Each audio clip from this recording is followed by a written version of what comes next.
Conspiracy theory is a kind of epistemological cartoon about reality.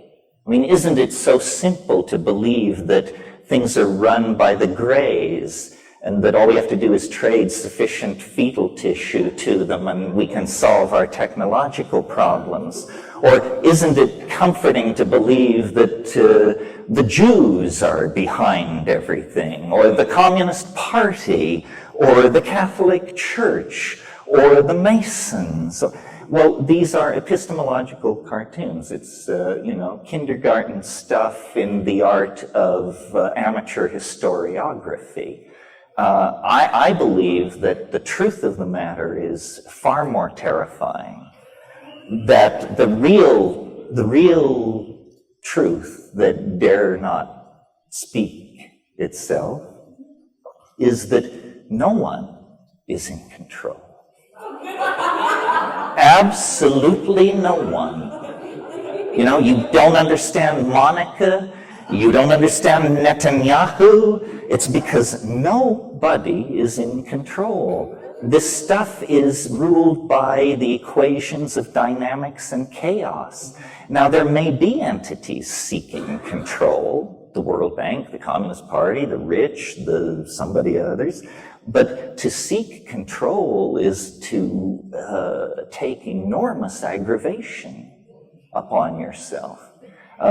Because this process that is underway will take the control freak by the short and curly and throw them against the wall. It's like trying to control a dream, you see.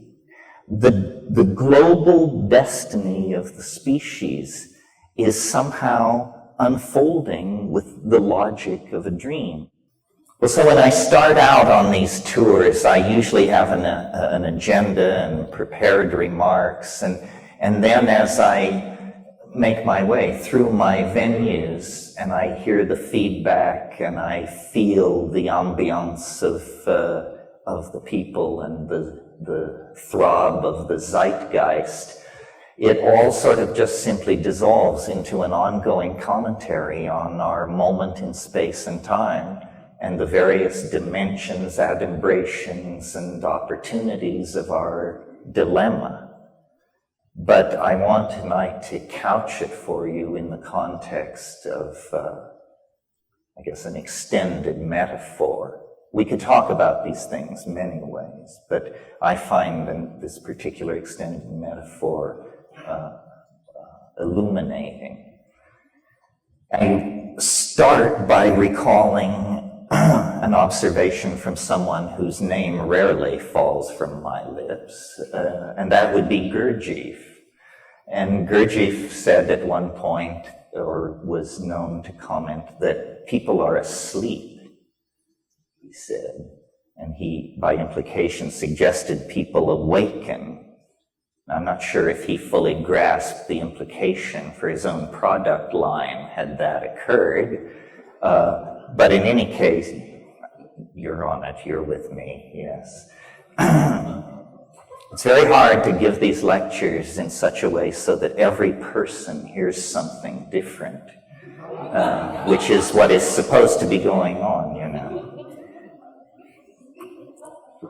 Well, so thinking about this comment that people are asleep, I see several implications. I asked myself, what is awake in my own notion? And I thought to myself, awake is, for me, awake is where the laws of physics are fully operable. Hurled objects shatter, electricity shocks, I cannot fly. The laws of physics are in operation. In that domain, I consider myself to be fully awake. Now, in terms of occult and spiritual traditions, the admonition to awaken always seems to imply that higher consciousness is approached through an expansion of clarity and awareness. And that seems obvious. I don't argue with it as a rationalist. But as somebody who has run the edges, I've noticed something somewhat counterintuitive to that teaching. And it's this. It's that to contact the cosmic giggle, to have the flow of casuistry begin to give off synchronistic ripples, white caps in the billows of the coincidental ether, if you will. To achieve that requires, a precondition is a kind of unconsciousness, a kind of drifting, a certain taking your eye off the ball, a certain assumption that things are simpler than they are, almost always precedes what Mircea Eliade called the rupture of plane, that indicates, that there is an archetypal world, an archetypal power behind profane appearances. And in my own life, for those of you who are conversant with my output, when I went to the Amazon in 1971 and had the experiences that are described in True Hallucinations, I had been, for many months before that, in Asia, smuggling, hanging out, and I had taken my eye off the ball. I had become very gentle, very relativistic in my approach to other people's opinions and behaviors. I was easygoing, is what I'm trying to say. Too easygoing. And in that situation of semi-unconsciousness and openness, the cosmic giggle approaches. And I compare this is closing of a theme, I compare this to sleep, or to states that lie between waking and sleeping. And so, again, an odd take on this remark of Gurdjieff's. I remember someone many years ago said to me, they evoked the symbol of the yin and the yang, the two tears folded against each other within a circle. And this person, who was no rishi, roshi, geshe, or guru, but simply observant, said, it's not the black side, it's not the white side, it's the interface, it's the edge.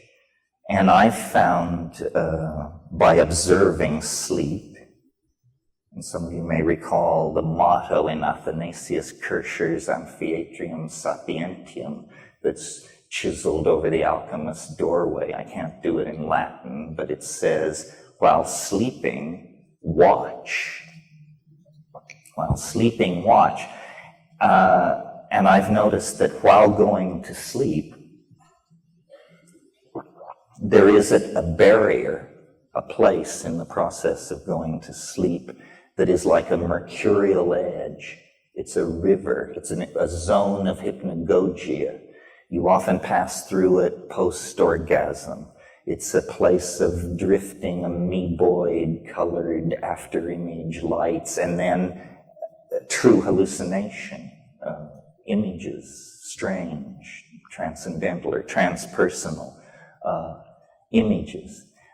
Well, so far in the context of pursuing this extended metaphor about sleep, I've talked basically, essentially about the individual's relationship to the concept, to the fact. But there's also a social or a political, a species-wide implication. It occurs to me that at any given moment, because of the way the planet is as a thing, some considerable percentage of human beings are asleep, always, and many are awake. And so if the world soul is made of the collective consciousness of human beings, then it is never entirely awake. It is never entirely asleep. It exists in, I guess you can hear me. It exists in some kind of indeterminate zone. And this, to me, is the clue to understanding something that is personally fascinating to me. And it revolves around why people believe such weird things. And why, either as a consequence of the approach of the millennium or the breakdown of traditional values or the density of electromagnetic radiation, or for some reason, a balkanization of epistemology is taking place. And what I mean by that is there is no longer a commonality of understanding. I mean, for some people, quantum physics provides the answers. Their next-door neighbor may look to the channeling of archangels with equal fervor. I mean, if this is not a balkanization of epistemology, I don't know what it is. It is accompanied by a related phenomenon, which is technology, or the historical momentum of things, is creating such a bewildering social milieu that the monkey mind cannot find a simple story, a simple creation myth or redemption myth to lay over the crazy contradictory patchwork of profane techno, consumerist, post-McLuhanist, electronic, pre-apocalyptic existence. And so into that dimension of anxiety created by this inability to parse reality rushes a bewildering variety of squirrely notions. Epistemological cartoons, if you will, and conspiracy theory. In my humble opinion, I'm somewhat immune to paranoia. So those of you who aren't, gaze in wonder. Conspiracy theory is a kind of epistemological cartoon about reality. I mean, isn't it so simple to believe that things are run by the Greys, and that all we have to do is trade sufficient fetal tissue to them and we can solve our technological problems? Or isn't it comforting to believe that the Jews are behind everything, or the Communist Party, or the Catholic Church, or the Masons?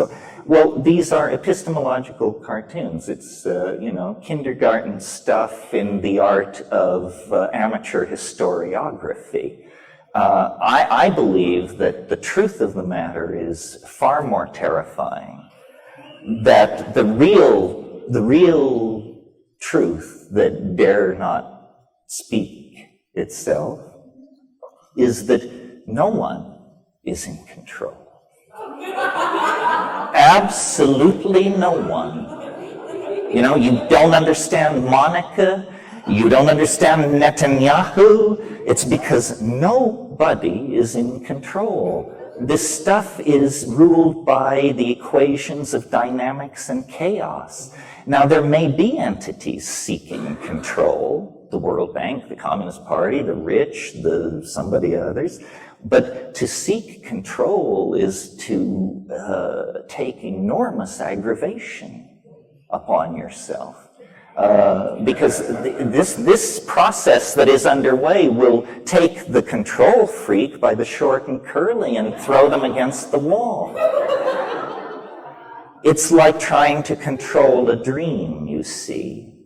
The global destiny of the species is somehow unfolding with the logic of a dream. Well, now a Jungian would say, no surprise here, history is the collective dream of humanity. It is run by archetypal energies. It is downloaded by the zeitgeist into the various milieus and epochs of which it is composed. this seems reasonable to me. I don't want to give you the impression it's too linear to understand that what I am saying is that awake is good, asleep is bad. What I would rather do is explain this whole gradient of possible positioning vis-a-vis your life and your destiny, these choices that you have, and then have people understand that they choose. You choose to be asleep or partially asleep or fully awake, or to be one part of the time and in some situations and one part of the time and in other situations.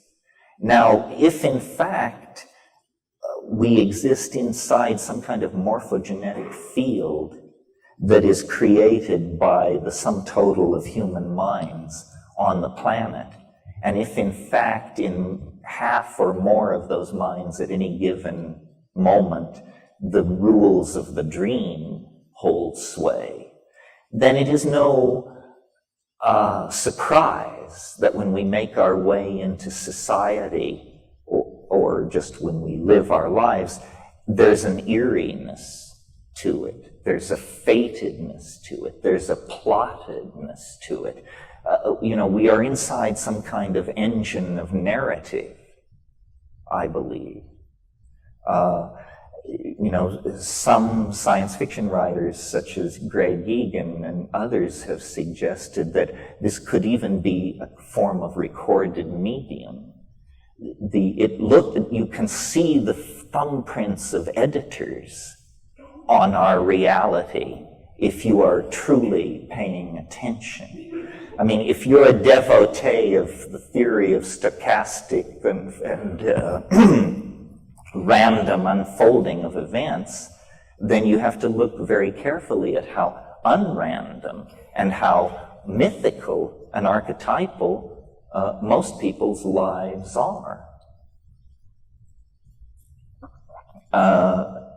If you take psychedelics and hurl yourself to the edge and spend time with strange Aboriginal people in remote parts of the world, the cosmic giggle becomes your friend. But in fact, ordinary people's lives, everyone's lives, are touched by deep magic. And again, the primary datum is experience. And then the models are built backward from the primary data without prejudice and in an attempt to transcend historical momentum. And when I do that, what I see is that the carrier of the field of the cosmic giggle in most people's lives is love. Love is some kind of output which messes with the entropic tendency toward probabilistic behavior in nature. What do I mean by that?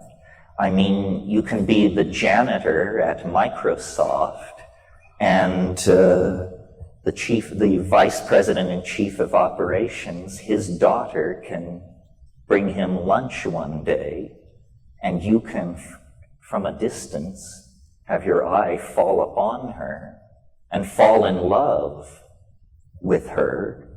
And from that point to having the 5 children she bears you go off to Harvard and the Sorbonne, it's just a matter of running the clock forward. I mean, these things to you it may seem like a miracle, but to those of us who are students of human happenstance, it's inevitable. I mean, you can launch your story. And I've, in the course of taking psychedelics and looking at my life and other people's lives and narrative, I think that the secret of, I don't want to say anything as pretentious as transcendence or enlightenment, but the secret of taking hold of one's destiny is to understand that one is a character. A character is a different thing than this model you inherit out of the idea that you're a three-dimensional animal inside a democracy with a Christian heritage and, a Dewey Decimal cataloging system or whatever. Anyway, these are some of the notions that occur to me in the context of comparing dream on many scales. You have to really struggle, I think, to believe that you actually live inside the model of reality that science and Newtonian physics and the mathematical analysis of nature have given us. Not to get too philosophical here, but for positivist philosophers, everything that is important, color, feeling, taste, tone, ambition, apprehension, appetition, these things are called secondary qualities. In other words, they're peripheral. They arise at a lower level of understanding. They are somehow determined by the presence of the animal body and hence dismissible by a theory of pure abstraction, which says, what is real is spin, charge, angular momentum. None of these things are very rich concepts for a living human being. Who knows what any of these things are? So, we don't have time in a situation like this to explore all the implications of this dream analogy that I'm pursuing. But one that interests me is the plasticity of time in the dream. And I think I would argue, as the devil's advocate, that it is the plasticity of historical time and the acceleration, the sense of an out-of-control spin up or spin down into new domains of possibility that is the strongest evidence present at hand that we are in some kind of dream.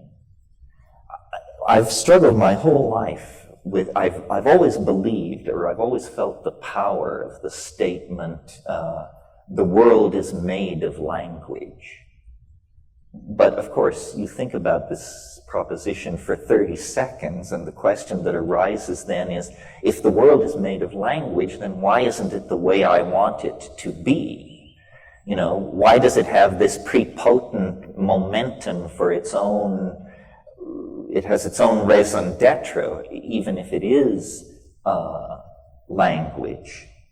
Well, I think, and it's appropriate to speak of this to an audience as digitally sophisticated as I assume you must be, I think the primary insight that has been secured here at the end of the 20th century, primary contribution of 20th century thinking, if you will, is to have understood finally that information is primary, that this world, this cosmos, this universe, this body and soul are all made of information. Information is a deeper and more primary concept than space, time, matter, energy, charge, spin, angular momentum. The world is made of language. The implication for the digerati is that reality can therefore be hacked. If reality is made of language, then what we're saying is that it's code. And if it's code, then it is far more deeply open to manipulation than we ever dared dream. I mean, we've been messing around on the desktop, opening files with religions and political systems and xenophobic theories of racial superiority, all this crap that haunts the human historical adventure. It means we have not addressed the deeper levels. And in thinking about this and the relationship to dream and human culture, I have realized that cultures are like operating systems. We are like hardware. The human animal is a piece of biological wetware / hardware.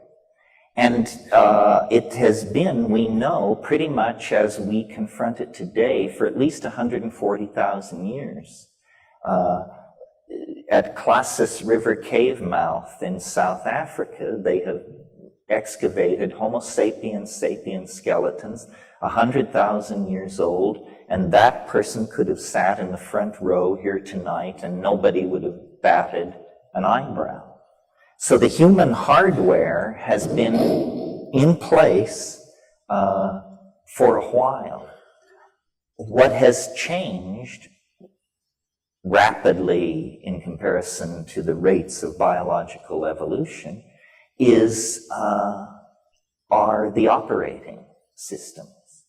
The people who excavated which was at that time thought to be the world's first city, and in any case is a city 7 millennia old.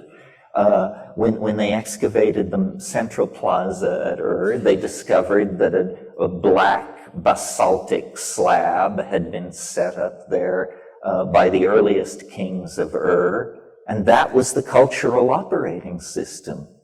And if in a deal trading goats for olives a dispute arose, people had reference to the central operating system, and these things were determined.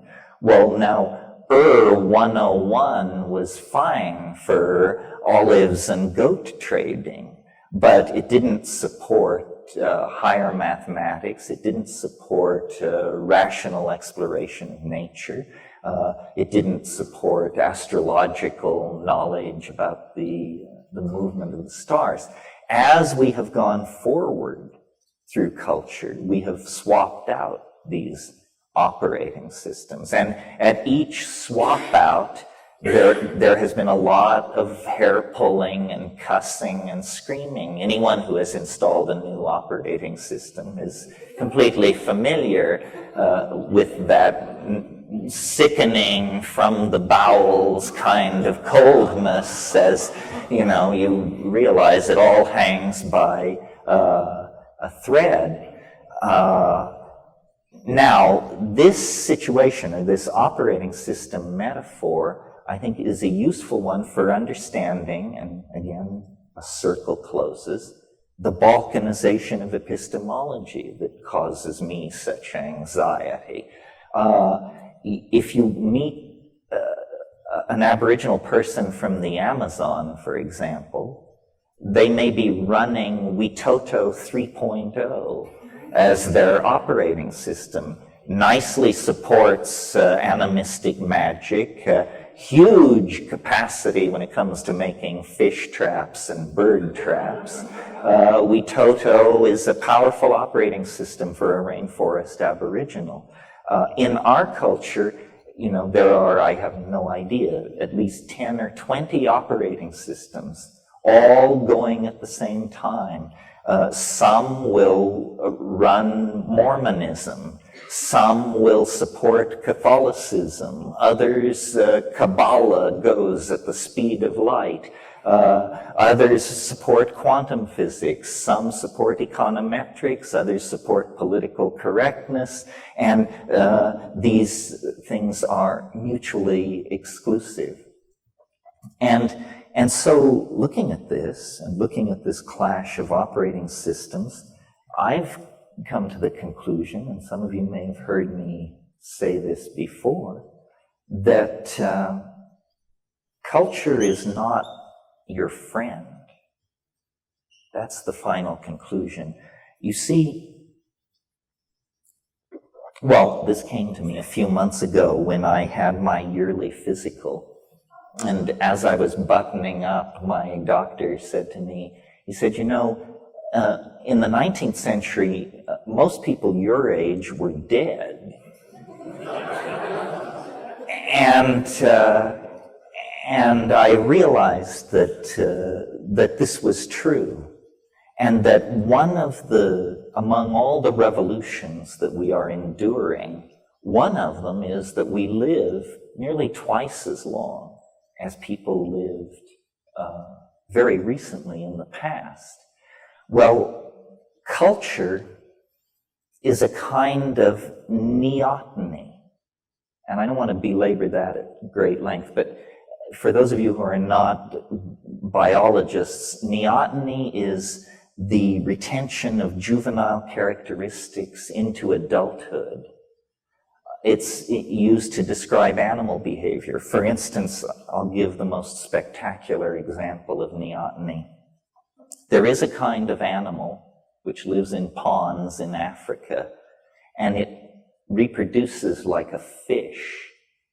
It lays eggs on the bottom of these ponds. More fish-like animals come from these eggs and so forth. However, if the pond dries up, the creature undergoes metamorphosis and becomes an animal somewhat like a gecko, and lays eggs, and from these eggs come creatures that are like geckos. In other words, this is an animal which actually achieves sexual maturity in two forms, depending on environmental stress. Spectacular example of neoteny. Turning to human beings, a less spectacular example, but relevant to us, is our general body hairlessness compared to other primates. We look like fetal apes. Human beings look like fetal apes.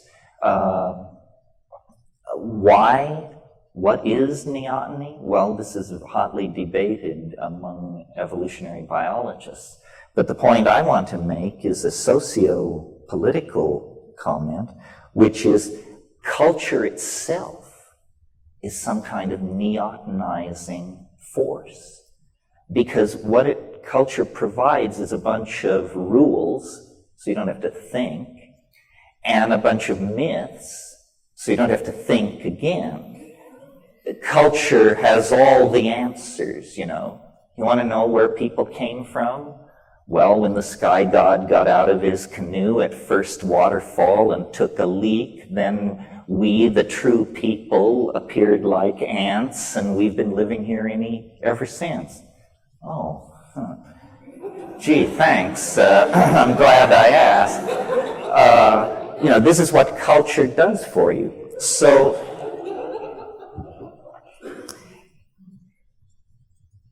but now technology throws a curve.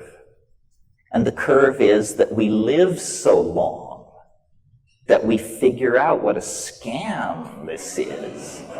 We figure out that what you're supposed to work for isn't worth having. We figure out that our politicians are buffoons. We figure out that professional scientists are reputation-building, grab-tailing weasels. We discover that all organizations are corrupted by ambition. You know, you get the picture. We figure it out.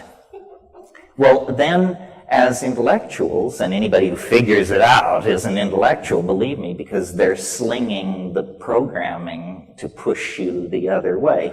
So then intellectuals, defined as people who figure it out, discover that you are alienated. That's what figuring it out means. It means you understand that the BMW, the Harvard degree, whatever it is, that this is all baloney and manipulated and hyped, and that most of you have a bunch of clueless people who are figuring out which fork they should use.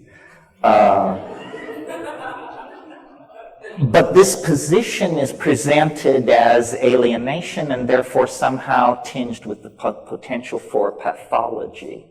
You know, it's a bad thing to be alienated. Now let's speak for a moment, in order to fulfill the promise read in the introduction, about psychedelics. And what are they doing in this fine situation? Well, what they're doing is forcing this maturation process by dissolving boundaries, which is what they do. They are exposing the cultural operating system for what it is, which is just a bunch of hacked together rules that evolved over time. They weren't sent from God, from Mount Sinai. It's just a bunch of hacked together rules. So psychedelics in that sense spread alienation. But what they alienate us from is preposterous, earth-merging, sexist, consumerist, shallow, trivial, inane, insane, and dangerous. And that's what they alienate us from. So again, this neotenizing thing is like the condition of unconsciousness that I described as the precondition for the cosmic giggle. Glamour, acts of magical conjuration, hypnotic delusion and illusion, hysterias, fads, pseudo-revelations, strange truths whispered in every quarter. This is the character of our time. And people have seemed to believe that they were fulfilling their responsibilities intellectually. People seem to feel they are doing that when they reject the past. Say, well, that was all screwed up, but since I got with Master Shuggie, I've understood, the way it really is supposed to be. No, this is just trading one set of neotenizing operating systems for another. The real hard choice that you're being pushed toward, and that you might consider making before the yawning grave rings down the curtain on this cosmic drama, is actually intellectual responsibility, freedom, and a devotion to what scientists call elegance of thought. People say, well, how can you tell one theory from another, and is science better than religion, and this and that? After a lot of arm waving, it should be conceded that the final call is aesthetic. That because we are monkeys, because we are so far from God, we cannot set knowing the truth as the standard for choosing among the models we can produce. We must set our aesthetic compass towards the more true, what Wittgenstein called the true enough. And then the question is, well, how do you recognize that? Well, this is a rich field of human study called philosophy of science, or theory, epistemology and ontology. How do we know what is real? But Plato, who all the rest of philosophy is a footnote upon, Plato said, that the key lay in the concepts the good, the true, and the beautiful. The good, what is it? Tricky, tricky, tricky. The true, what is it? Trickier, even trickier. The beautiful, what is it? Easy to discern. The beautiful is easy to discern. You are going to be condemned to live out the consequences of your taste. Really. And if you have no taste, God help you, because you are self-condemned to an appalling nightmare. You won't be getting it, All the subtle stuff will go by you, while your head is filled with cant, nonsense, foolishness. So again, the metaphor of the dream and of making choices based on beauty, and beauty is downloaded into the human cultural milieu largely through dreams. Other ideas may also come in dreams, but I think studies have shown that architects, designers, people who are actually at the top of the pyramid in any design process are very aware of their dreams, their reveries, their insights. So that's the way to set the compass, not toward truth, not toward the good, not because these aren't fine things, but because they're so slippery, but toward beauty. And with that in place, to my mind, hope follows as a natural consequence. You know, we talk a lot, and I'm sure there are people in this room who are well versed and connected into the world of virtual reality, which is a very hot topic and may have all kinds of implications for our future and the evolution of consciousness. But it's worth pointing out that we have been making virtual realities for a very, very long time. That language, spoken language, is the original code for hacking virtual reality. When you sit the children down around the fire and begin to tell the old stories and the pictures rise out of the flames, that is virtual reality. And so is, and this is the point I want to make, so are all the artifacts, all the impedimenta of human existence. I mean, a virtual reality built in aluminum, stucco, steel, and glass is not immediately erased the way you clear a screen, and the cost of making it is great.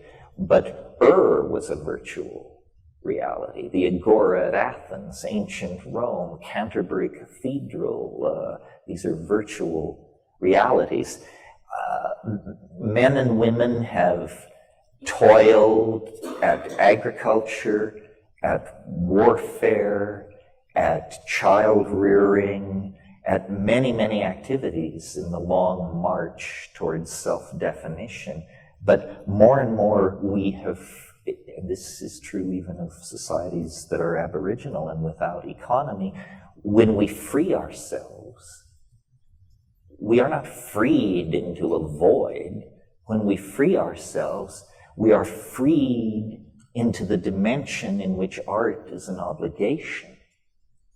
And this is the great turning point. I mean, I think that the design process, whatever that means, must become conscious, global, integrated. The entire human domain, which means the entire planet and its surrounding near space, should be enclosed and included in a coherent plan driven by human values and a thirst for transformational beauty. And I mention this because I believe that many of the people capable of making major contributions to that are in this room or within 100 miles of this room tonight. And we are people of immense privilege by any way of slicing the planetary demographic. Even the poorest among us who wheedled their way in here this evening are in the top 1% of the planetary social pyramid on a planet where hundreds of millions of people are starving. The obligation upon the conscious people near the control surfaces, near the levers of the human machine is immense. So with freedom, and I know this is a cliche, but hopefully not in this context, with freedom of that sort comes enormous responsibility. And it's paradoxical. Responsibility to dream and coexisting and simultaneous with that, an obligation to awaken. In other words, an obligation to make sense, be non-trivial, not to squander resources in foolishness, an obligation to awaken, and an obligation to, at the same time, dream. And then, the rational mind screams out, but this is impossible. This is paradox. But the subtle mind understands that we have now reached square one by openly confronting the necessity for paradox, and by openly confronting the fact that we can only enclose our dilemma by speaking in at least two modes at once. We begin to actually honor the complexity of the situation. And so tonight, the thought I want to leave with you is the simultaneous project of awakening and the simultaneous project of entering deeper into the dream for the purpose of cultivating, evoking, experiencing, remembering, transmitting, and communicating beauty, which feeds back into the awakening process. Otherwise, the awakening will be traumatic and demoralizing. We will awaken to an AIDS-ravaged Earth, to ecotastrophe, planetary warming, complete collapse of any concern for the destiny of future generations. This awakening must not be disempowering. And the mantle that can be spread over the awakening to counteract the possibility of disempowerment is this wish to evoke, realize, and serve the project of bringing ever greater amounts of beauty into the world. People you can be a strict constructionist in the matter of psychedelics, or you can cast your net widely. There are many substances in nature which alter consciousness, either stimulate or sedate or create more ambiguous and spectacular effects. I would describe the effects of datura as a deliriant. Now, the shamans who use these things have special techniques both of preparation and of training that allow them to control or navigate around the more unpleasant aspects of datura. It tends to provoke memory loss, shall we say bizarre behavior, such as taking your clothes off in public and so on. And it creates a general ambiance of uncertainty about the nature of reality. And what I mean by that is you talk to people who aren't there, you smoke cigarettes that aren't there, you answer phone calls when you're standing in the woods. From the outside, it looks pretty fucked up, But some Aboriginal and Native traditions have managed to tame this, at least in the shamanic context. I guess in this matter, I'm a kind of strict constructionist in that when I say psychedelic, I have something very specific in mind that a substance or a plant should do. It should not inhibit clarity. In other words, not episodes of forgetfulness, lack of memory, passing out, or confusion. It shouldn't interfere with that, and it should transform thought.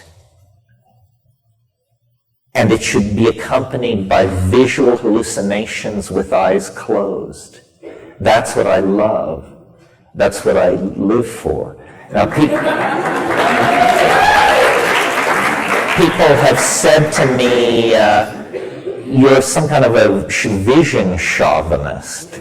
It's true, and usually the people who were saying this were people who were great enthusiasts of LSD. LSD, I would never argue, is not a psychedelic, but you have to take massive amounts, and usually in combination with some other substance like hashish or mescaline, in order to elicit from LSD what I'm after, which is cascades of Niagaras of visual beauty in darkness with eyes closed. I have had deep psychological insights on LSD. I have had creative breakthroughs. I have had bonding experiences, but I found it difficult to get the visions like I wanted them. And the best I worked out with LSD was I would smoke as much Afghani hash as I could at the top of the trip, and then it would do the thing. In fact, it would do it. The thing that led me to psilocybin, or to grow mushrooms and explore that, was the descriptions of Wasson and the early workers, that it was easy to visually hallucinate. And I had read the earlier accounts of Havelock Ellis and people like that, and it was about, if you've ever read in, I think it's The Dance of Life, Havelock Ellis's description of mescaline, he talks about alien buildings, jeweled ruins, fantastically efflorescent rainforests growing and transforming before his eyes. That's what I was after. I wanted not a disturbance in the optic nerve. Like on LSD, you get those little things that look sort of like fans that creep across the walls. That's more like something in the visual cortex than something in the mind, it seems to me. And I was fascinated, and who isn't? I mean, I never hear this question discussed, but to me it was the obvious question about these visions was, where do they come from? How can I be astonished by the contents of my own mind? And astonished over and over again. Where is this stuff coming from? And I looked at Jung, and I entertained the fantasy of extraterrestrial contact, and I still haven't answered this question. But I think it's a question which the critics of the psychedelic experience haven't wanted to deal with. If you read the psychedelic literature, you can tell what psilocybin does to heartbeat, sperm count, to perception of tone, on and on. They never talk about the real content, because it's always individual. And they say, well, science can't handle individual phenomena. We measure the properties of large numbers of people. Well, that hopelessly flattens the thing. I know this is a long answer to this question, but it's worth laying all this out, because the lady's question raises issues of how do you categorize psychedelics, which aren't, are some dangerous, and to what degree? Certainly Datura is dangerous, not only because of its delirium quality, which makes you irresponsible, but also because it dilates your pupils and you stumble around, and at higher doses it can cause convulsion and death, which is a rare thing from what I consider the true psychedelics. There is, if we want to take an excursion here for a moment and learn a little pharmacology, there is, if you're going to talk about pharmacology, there's one concept that you should get straight, and that's called LD50. It means lethal dose 50. What does this mean? Well, you have 20 rats, and you give them a certain amount of, let's say, mescaline. When half the rats die, that dose, expressed as milligrams per kilogram of body weight, is called the LD50. And when pharmacologists assess the danger in a drug, they ask the following question: what is the ratio of the LD50 to the effective dose? And if the LD50 of a drug is only 20 times the effective dose, that's considered an incredibly toxic, dangerous, and dubious drug. A good drug is a drug where the LD50 is 200 times more than the effective dose. In the case of LSD, the LD50 for man has never been determined. That's how safe LSD is. And we're talking about lethality here, not, But so and so people say, well, are there unsafe psychedelics? And yes, you just look up the LD50s, line them up, and see which have the better ratios. By that measurement, by that standard, LSD is the most desirable. But the LD50 of psilocybin is very impressive. You can take 100 times the effective dose of psilocybin and expect to live. Mescaline, not. Mescaline has a bad profile. As an amphetamine, if you took 20 times the effective dose of mescaline, you would probably die. Of course, an effective dose of mescaline is nearly a gram of pure material, 700 milligrams. If you took 20 times 700 milligrams, you would be taking almost a complete, nearly 2/3 of an ounce of mescaline. And why should you survive? After all, stupidity does have consequences. But really, people always ask the question, are psychedelics dangerous?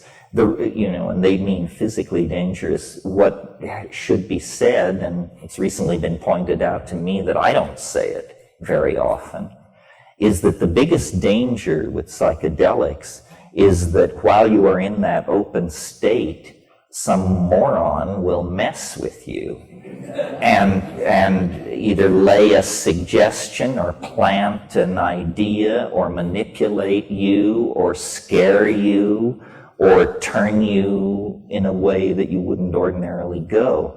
And this is why psychedelic etiquette means knowing your tripping partners. People who take psychedelics with strangers at high dose do come back with wild tales to tell, but I don't think you can do that over and over again without having some horrible thing befall you. My mind is not, some people seem more resilient. I am not. People often ask me to trip them. And I won't, and it's not because of concern for the legal system or the fact that I am not licensed for psychotherapy or any of that. It's because I can't stand it when people come apart on psychedelics. I am, if you're interested in this subject or if you share my sensitivity, read Carl Jung's little book called On the Psychology of the Transference. And then you will understand. In fact, that should be a standard tome for trippers. Understand the transference. Understand what it is, how to fight it, and this is psychic martial arts. Your psychic health will be immeasurably improved by understanding the dynamics of the transference, which is quite simple. The book is not that thick. Now to answer the lady's question, when I took Datura, I had reality distorting strange And if I had been a personality of a different sort, I might have followed it deeper, but it appeared to me to be ambiguous and evil. Not evil, maybe evil. What happened to me was, this was in Nepal years and years ago. Nepali shamanism is based in part on datura, the taking of the seed capsules. An English friend of mine who had the room next to mine took it, and I took it in my room, and it was a situation where to get to the facilities, I had to walk through his room. And he and I were friends, but we had a very slight rivalry going for the attention of a woman. And I think this woman was not aware that either of us was interested in her, but we were both aware that the other one was aware. And midway through my trip, I decided I had to go to the bathroom, and so I stepped through into this guy's room, and they were in bed together, having sex, and I guess I went outside, and then the next morning, after sleeping many hours, I encountered the guy, and I said, how was your trip? And he said, it was wonderful. And I said, yes, well, I saw. And he said, what did you see? And I said, well, I saw that you were with Julieta. And he said, I thought so too. But she wasn't there. And so, what conclusion do we draw from this? That this stuff is, well, I'll tell you what took me off it finally was about a week later, there seemed to be a rash of this datura taking moving through the traveler community there in this little Nepali village where I live. And about a week later, I was buying tomatoes in the market, and I encountered a different person, but this English friend of mine. And he told me he'd been taking a lot of datura, and I said, oh, well, that's interesting. I took it. I don't think I'll be taking it again. And as the conversation developed, I realized he thought we were in his apartment. And we were not. We were in the market. And, this tells you it's time to dry out. Anyway, I use that as a springboard to different subjects. You were very patient. Next question.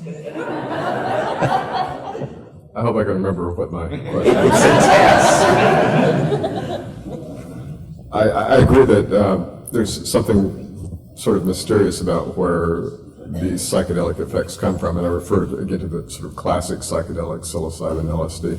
But the fact that you generally need to take a substance or a drug, it's a material thing, does, in some sense, sort of go in a strange way to reinforcing a pretty basic scientific, almost mechanistic view of the universe. And I just wondered if you had thought about that or have any comments. Well, let me try to convince you otherwise. I mean, I see what you're saying. You're saying that because this transformative, possibly spiritual experience is causally connected to the act of taking a matter of a certain type into your body, that it seems to argue for the materialist proposition that mind is an epiphenomenon of the functioning of brain and so forth. Am I restating it right?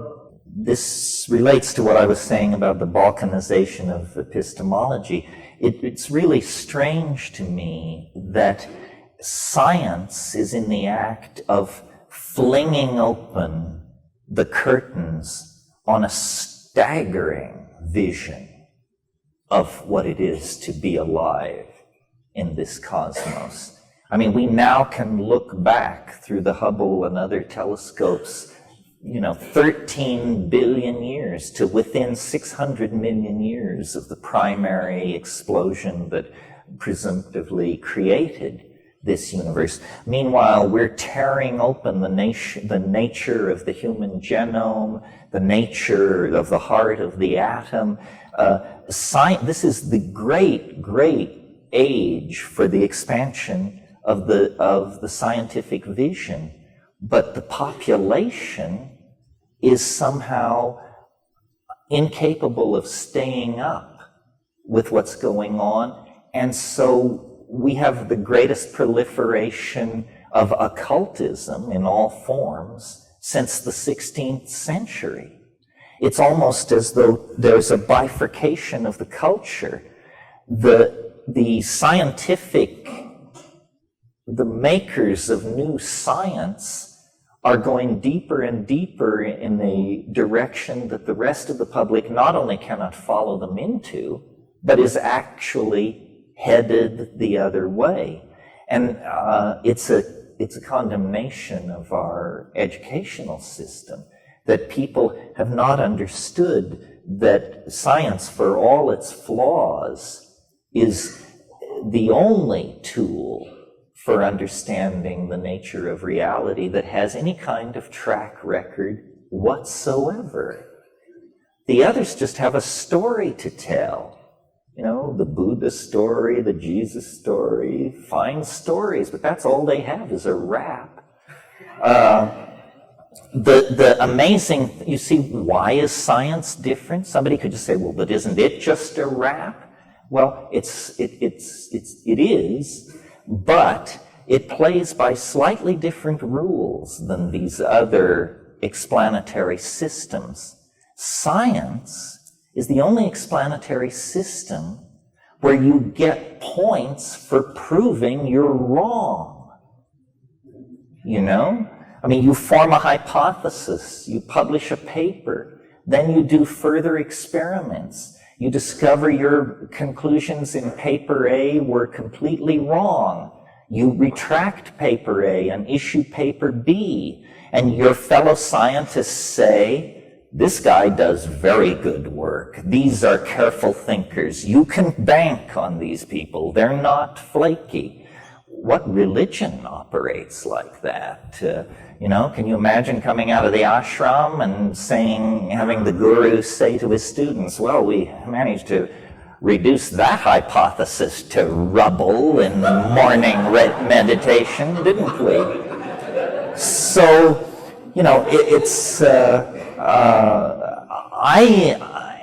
and then let me return to answer that question based on my original misunderstanding of it.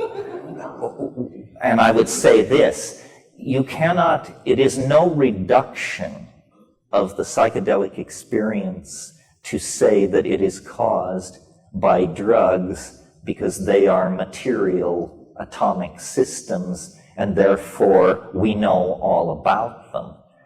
Every electron is the yawning mouth of a wormhole that leads to quadrillions of higher dimensional universes that are completely beyond rational apprehension. Matter is not lacking in magic. Matter is magic. So when you hear these people like David Dennett and all these talk show materialists running around, these people haven't gotten the news that's coming out of quantum physics. You see, there's a problem, or let me describe to you the state of play here.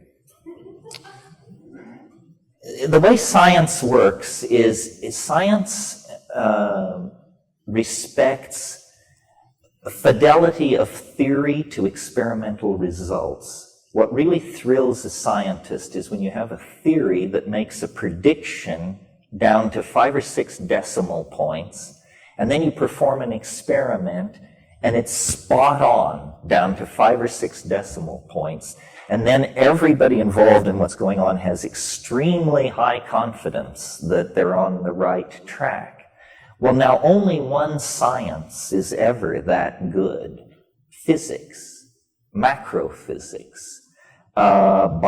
Chemistry, it's good, but it's not that good.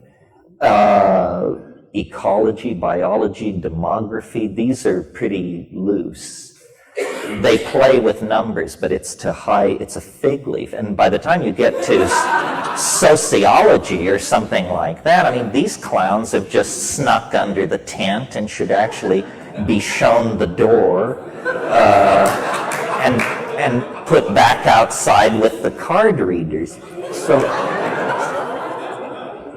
So for several hundred years, since, let's say, Galileo and serious physics, this is how science has been. It's been a pyramid of envy directed toward the paradigmatic science, which was physics, and which could produce this incredible congruence of theory and experimental data.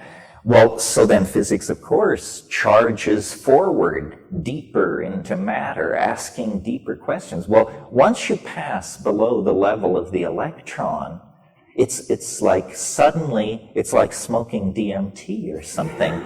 Absolute madness breaks out.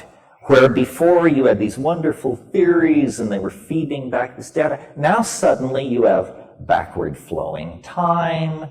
You have particles which appear magically on one side of an energy barrier without apparently crossing through it. You have non-locality, which seems to imply that every particle that exists is somehow magically connected with every other particle. We now have quantum teleportation. We have black holes. We have singularities. And don't be fooled, folks. What is a singularity? It's just a place where you agree that the rules are canceled because you don't know what the hell else to do. And it's fine, It used to be in physics that they had one singularity. It was called the Big Bang. And so you say, well, one singularity, essentially what science is saying is give us one free miracle, and then we can run it from there. But the theory of special relativity then introduced the concept of black holes. And of course, black holes are enormous gravitational masses, so massive that neither light nor information can leave them. And what do black holes have at the center of them? Well, a singularity. Well, how many black holes are there in the universe? 10 high 14? That's a lot of singularities if you're trying to produce a theory without singularities. I mean, essentially, that's an admission of total intellectual defeat. My God, if there are 10 high 14 singularities, you're not even doing science. You just might as well be, channeling Atlantis or something. So, it troubles me because I think this stuff is rich, that physics is feeding back, and that ultimately a model of consciousness will come out of studying the deeper levels of the behavior of matter. But the conclusions are all going to support the non-scientific, non-rational factions. In other words, Bell non-locality is real. All matter in the universe is in contact with all other matter through some kind of higher space based on their original connectivity. Quantum teleportation is a possibility. These violations, backward flowing time, and violations of rational casuistry are all real. In other words, science, meaning physics at this point, prosecuted its agenda of deconstructing nature to the point where it let loose the elves of madness, paradox, contradiction, and peculiarity, and that can now never be put back. I mean, the dirty little secret is that at bedrock, the universe is more like a DMT flash than it is like an 18th century garden party, as we were previously assured by the practitioners of science. So I think that's enough ranting on that subject. If you want to, excuse me, if you want to ask a question, I guess what the consensus of the group is to go and stand, or I'll point to you. The reason we didn't originally say go and stand is because if you get a nut in the line, there's a certain fatedness to their eventually getting to the microphone, which if I am sensitive enough in the pointing out process could never happen. So this is we're trusting that you're That's saying. why I got up here early. Yeah, good, okay. Thanks for being patient. Thanks, Terence. I had a technical question, but I think it's an interesting one and maybe important. Your name has become identified with the date 2012 because you have said that at a certain moment in the year 2012, an event will take place of tremendous or even infinite novelty. And this is based on your work on what you call the time wave and novelty theory and so on, which seems to indicate that around that date, something extraordinary will happen. And you confirm this by saying that, interestingly and synchronistically, perhaps, I'm not sure whether that's what you appeal to, but you say that the Mayan calendar also points to precisely the same date. And number three, you say that at that time also an astronomical event will take place, namely the conjunction of the winter solstice with the galactic center, an event which only happens every 25,000 years, roughly 26,000 years. So the last time that happened, our ancestors were painting bison on the walls of caves. It's a long, long cycle, this precession of the equinoxes that brings the winter solstice around the circle of the zodiac every 26,000 years. And you say that this is going to happen again in the year 2012. What my question is concerned with is that third element, namely this precession of the equinoxes in the year 2012. As you know, the galactic center is not on the ecliptic, is not on the zodiac, but is a bit above it. And so the sun on the winter solstice will never be in conjunction with the galactic center. But an event that is linked with that, and I think far more precise and significant, is the fact that not in the year 2012, but right now, as we sit here, the winter solstice is moving into conjunction with the place where the galactic equator crosses the zodiac. This is happening now, 1998, 1999. And I'm wondering why you look to this year 2012 and the imprecise conjunction with the galactic center rather than the precise and remarkable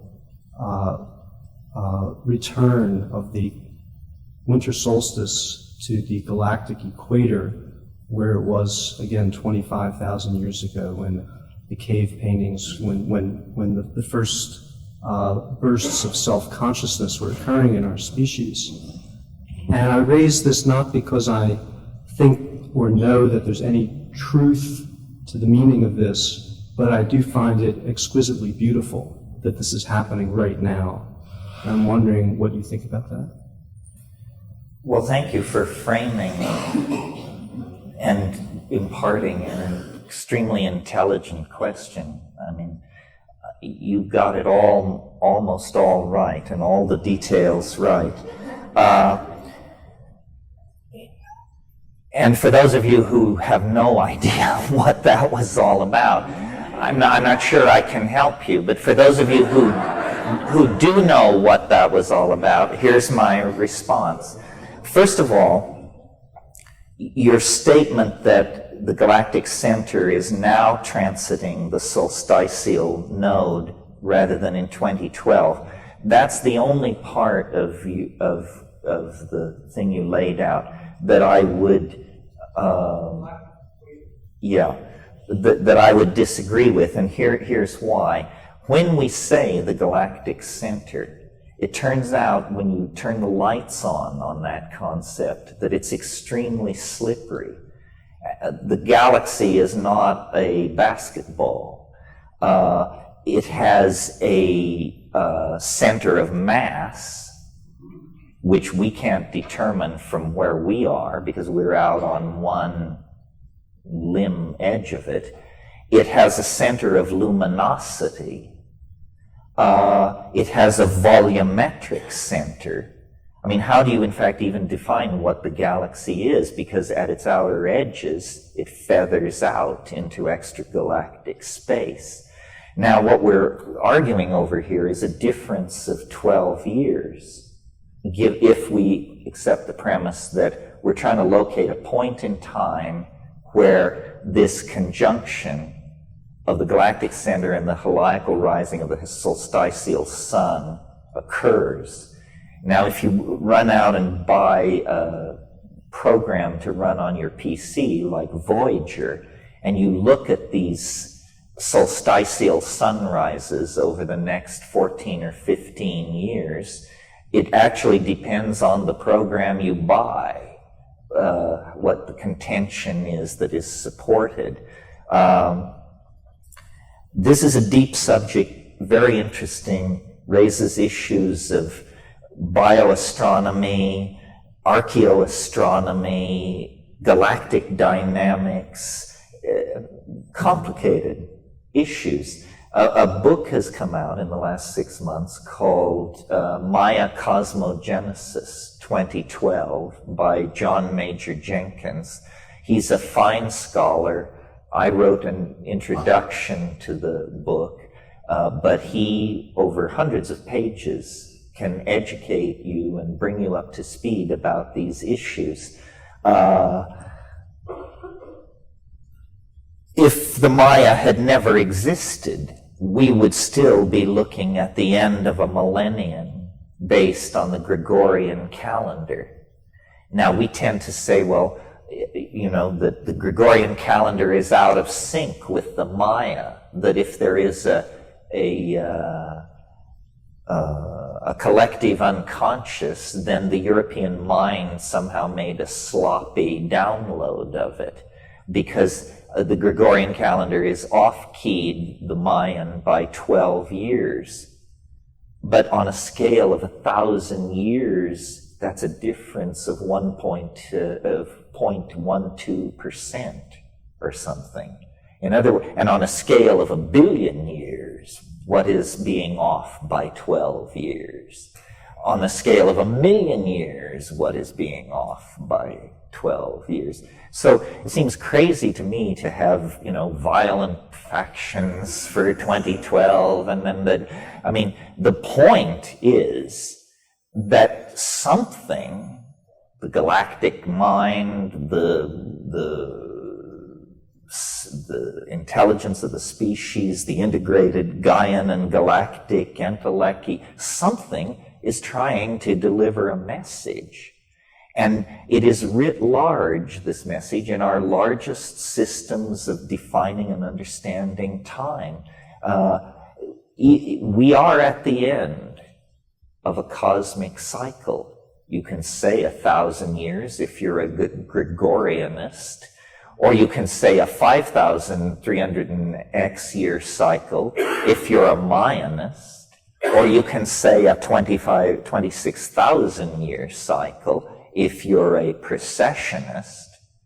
But the point is, we are there. We are there. We are in parking orbit around the eschaton.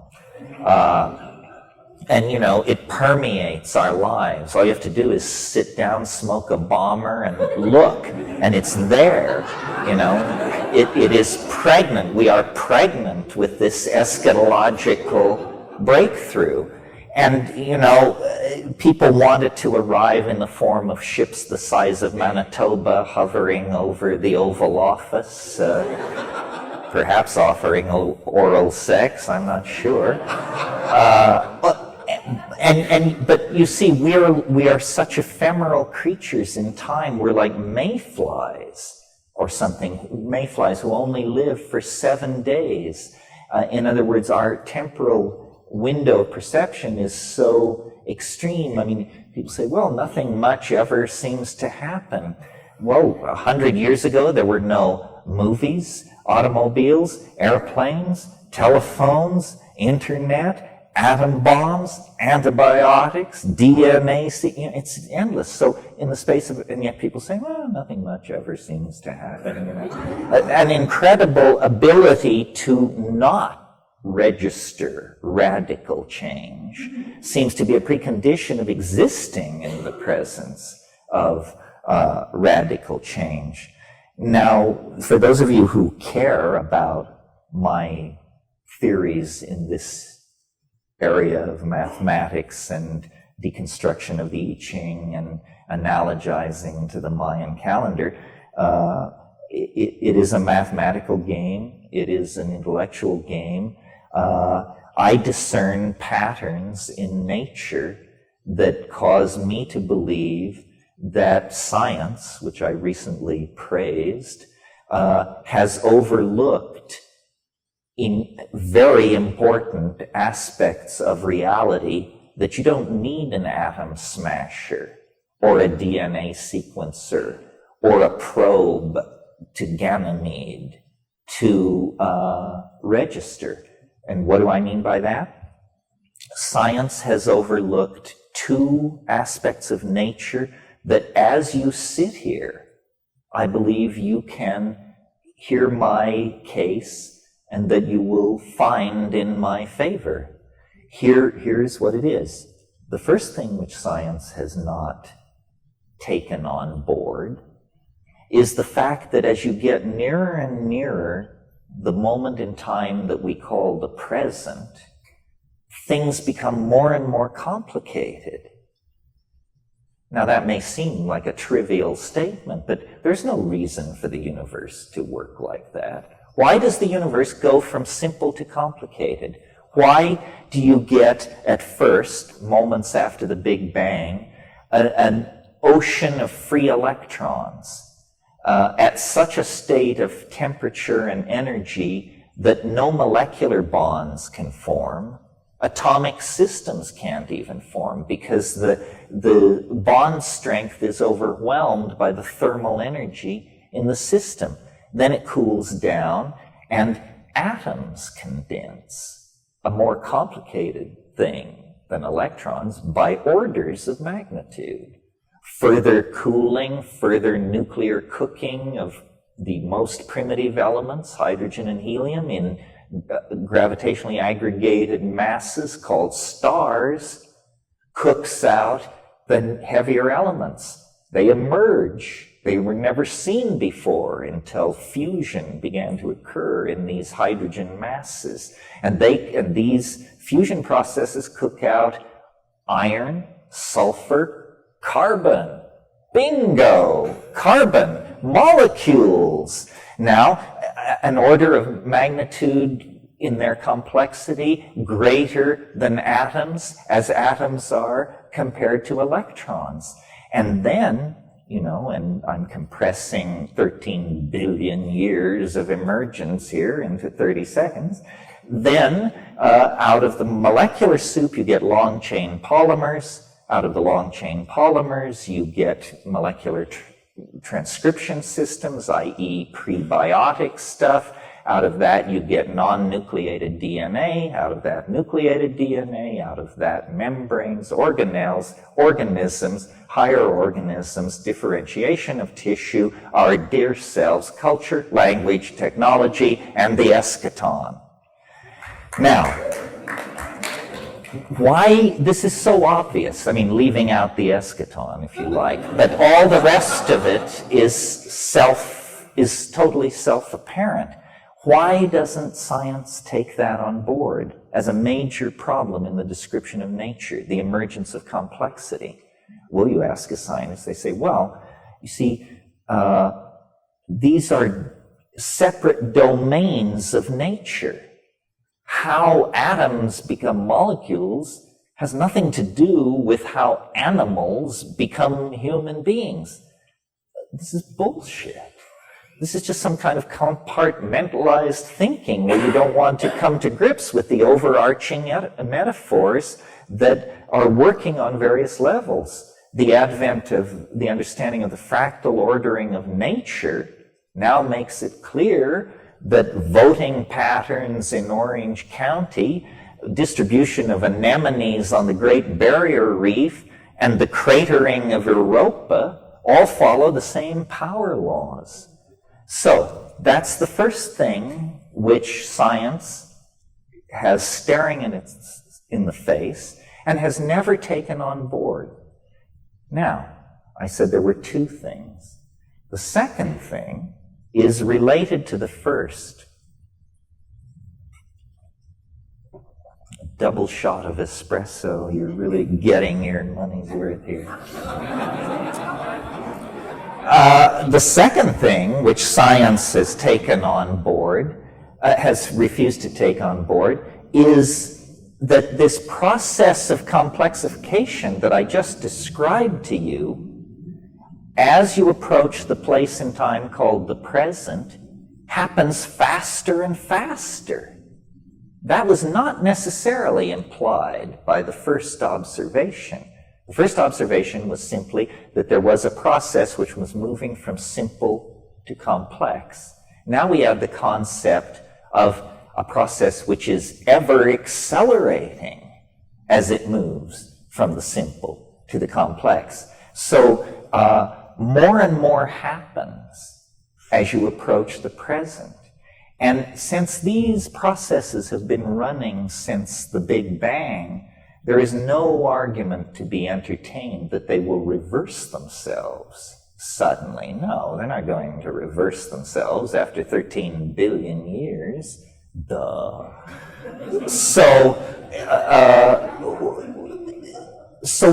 but the implication of that, carried to its ultimate extreme, leads to a conclusion most people find too wild to entertain.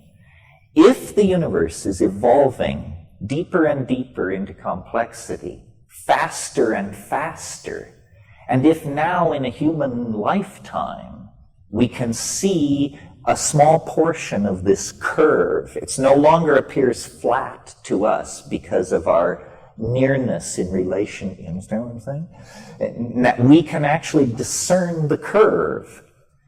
And so that means, I believe, that by extrapolating this process, we should then logically conclude that we are very near, relative to the life of the universe, we are very near to the place where this ramping up of complexity will become so excruciatingly rapid that more change will happen in a single week than happened in the previous 13 billion years. And that then there will come a moment where more will happen in a single minute than happened in the previous 13 billion. And then a moment will come when more will happen in 6.55 times 10 to the 23rd erg seconds. More will happen than has happened. And people say, well, but that's crazy. I mean, what kind of universe is that? Well, wait a minute. What's so crazy about this? Let's look at what the competition is peddling. What the competition would have you believe is that the universe sprang from nothing in a single moment for no reason. Well, now, whatever you think about that theory, in the interest of being awake, please notice that that is the limit case for credulity. You know what I mean by that? I mean that if you can believe that, you can believe anything. That is the most improbable proposition the human mind can conceive of. I challenge you to top it. I know the Scientologists think God is a clam on another planet, but I don't think that tops this idea that the universe sprang from nothing in a single moment for no reason. That's article of faith number one. I say No. If we're talking about universes that spring from nothing, if we're going to talk like that, then surely such universes occur in a situation of great complexity. In other words, if we're going to look for an enormous eruption of emergent phenomena, an enormous, sudden, unexpected download of novelty, we shouldn't look in a domain of zero space, zero time, zero energy, zero anti-entropic organization. That's the worst place to look. That's the least likely place where such a singularity would spring out. Where should you look? If you believe in this Jabberwock, this chimera, this particular beast, where should you hunt this snark? You should hunt it in domains of immense complexity, where you have matter, energy, light, chemistry, language, machines, people, cultures, intentionality, minds. And if you throw all that stuff together and shake it up, it's maybe not a sure thing that you will get a singularity, but you're certainly betting right. You've figured it out. So I think that science is extremely hostile to the idea that the universe is complexifying and complexifying more and more rapidly. Why? It's just a historical issue. It has to do with the fact that 19th century English biology was extremely hostile to what it called deism. Deism was the reigning religious paradigm of the 19th century, and it's the idea that God is a clockmaker, and that God made the universe and wound it up like a clock and went away. And what irked Darwin and Lyell and those people was the idea that the universe has a purpose. You see, they thought that if it has a purpose, this somehow means there is a God, and they weren't up for that. They were trying to build rational science into a tool for understanding nature. I think we have grown beyond that, and it's foolish to wear those tight 19th century high-button shoes. We can believe that the universe is following an organizational vector. We can believe that the universe is under the influence of a strange attractor. We can believe that the universe is pulled toward a future denouement, as well as pushed by the unfolding of causal necessity. We can believe all of that without evoking the 19th century concept of God. Now, why do I spend so much time on this? And what's so great about all this? Here's what's so great about all this. If you will join me in this belief that the universe works as I have described, it's an engine for the generation of complexity, and it preserves complexity, and it builds on complexity to ever higher levels. If you entertain this, guess what happens? It's like a light comes on the human condition. Who are we in my story? Well, first let me tell you, who are we in science's story? We are nobody. We are lucky to be here. We are a cosmic accident. We exist on an ordinary star at the edge of a typical galaxy in an ordinary part of space and time. And essentially, our existence is without meaning, or you have to perform one of those existential pate douze where you confer meaning, or one of these postmodern soft shoes. But if I'm right, that the universe has an appetite for novelty, then we are the apple of its eye. Suddenly, cosmic purpose is restored to us. We left the center of the cosmic stage in the 13th century, and haven't been back since. But this idea says, no, people matter.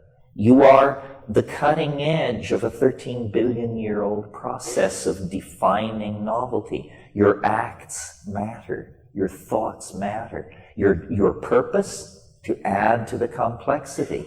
Your enemy, disorder, entropy, stupidity, and tastelessness. And so suddenly then, you have a morality, you have an ethical arrow, you have contextualization in the processes of nature, you have meaning, you have authenticity, you have hope. You have the cancellation of existentialism and positivism and all that late 20th century crapola that people used to entertain back in the old days. So that's why I am so keen for the idea of novelty, because it seems self-evident. And, we can argue about whether the eschaton will arrive in 2000 or 2012 or 3000.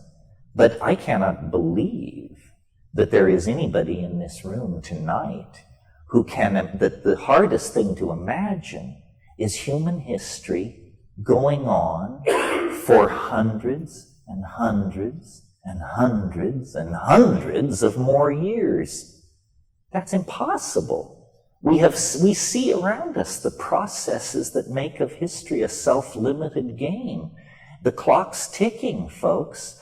You think we can do gene splicing and internet and psychedelic drugs and manipulation of our genetic material and star flight and atom antimatter and quantum teleportation and all these things? You can extrapolate that 500 years into the future? Don't be ridiculous. No, history is some kind of a phase transition. It only lasts about 25,000 years. Some people think that's a long time. Some people think it's a short time. It depends on where you stand. I think of it as snap. One moment you're hunting ungulates on the plains of Africa, and the next moment you're hurling a gold ytterbium superconducting extrastellar device toward Alpha Centauri with all of mankind aboard in virtual space being run as a simulation in circuitry. It's just first one thing, then the other thing. But now history, which lasts 25,000 years, is this weird period where you're neither fish nor fowl. You're not the hunting ape anymore, but you are not yet the 16-dimensional digital god, And in that transition phase, there is confusion, there is angst. But now we're at the end. I maintain anybody who's peddling angst and peddling pessimism and peddling all this stuff is just, that's so 2 minutes ago.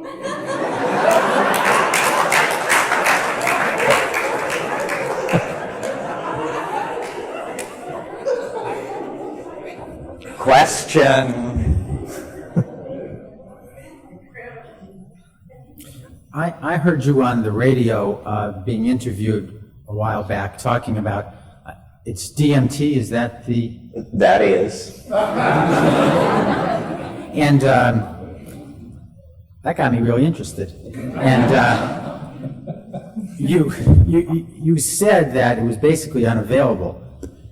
From me. Well, is that your question? No. Close. Pardon me? No, I was really wondering, I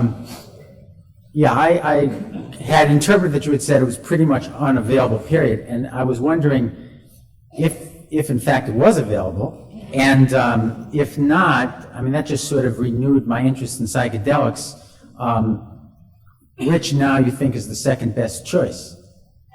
Well, first let me say, because it's an... And I'd like to hear maybe just a little more about DMT. Oh, okay. Well, first thing let me say, which is a piece of practical advice, the psychedelic community is cleverly invisible because our choices in gender expression, fashion, so forth and so on, have by crypto osmosis come to dominate the values of the culture. We can no longer tell ourselves from straight people. So the only opportunity where we really come out of the woodwork is a thing like this. But then, of course, there's a tendency to fall into old think, and everybody focus on the alpha male Spielmeister at the front of the room. So let me point out to you, I'm going home to Hawaii tomorrow morning, but this is your community. This is your community. And whatever it is that you think you need, there are a dozen people in this room who can help you out. And I am not one of them, because I have a different assignment. But look around, and of course, be careful.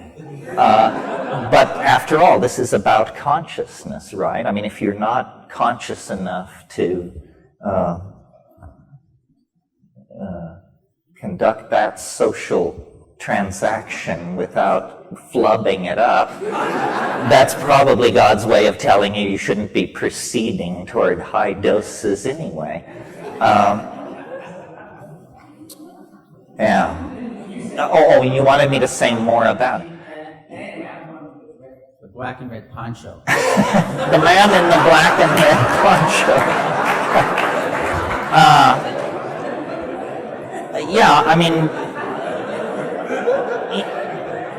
in a way, it's impossible to talk about DMT, but on the other hand, it's fun to try to talk about it because it pushes the horse of language into a lather. Basically, when you smoke DMT, what happens is pure confoundment. And, I'm trying to speak generally here, in the sense that different people are confounded by different things. So, of course, it addresses you personally. Your level and tolerance for confoundment is a very personal thing. People have asked me about DMT, is it dangerous? And the real answer is only if you fear death by astonishment. And you deliver that line and then people laugh, except the people who've done DMT don't laugh. Because they understand, death by astonishment is no remote possibility. Death by astonishment is right there. When was the last time you were astonished? Unless I smoke DMT, it doesn't happen to me. Amazed occasionally. Astonished, never. Astonishment is when your jaw hangs for a long time. And DMT is simply confounding. Now, how could something be that confounding? I mean, you can imagine taking a drug and realizing that you should treat your partner better, or realizing that God really exists, or realizing that you should exercise more, or realizing that the planet is an organized intelligence. But how could something be as confounding as DMT is? Well, I think the answer to that, and it took me a while to get to this, is that the reason it's so confounding is because its impact is on the language forming capacity itself. So the reason it's so confounding is because the thing which is trying to look at the DMT is infected by it, by the process of inspection. So DMT does not provide an experience which you analyze. nothing so tidy goes on. The syntactical machinery of description undergoes some kind of hyperdimensional inflation instantly. And then, you cannot tell yourself what it is that you understand. In other words, what DMT does can't be downloaded into as low dimensional a language as English.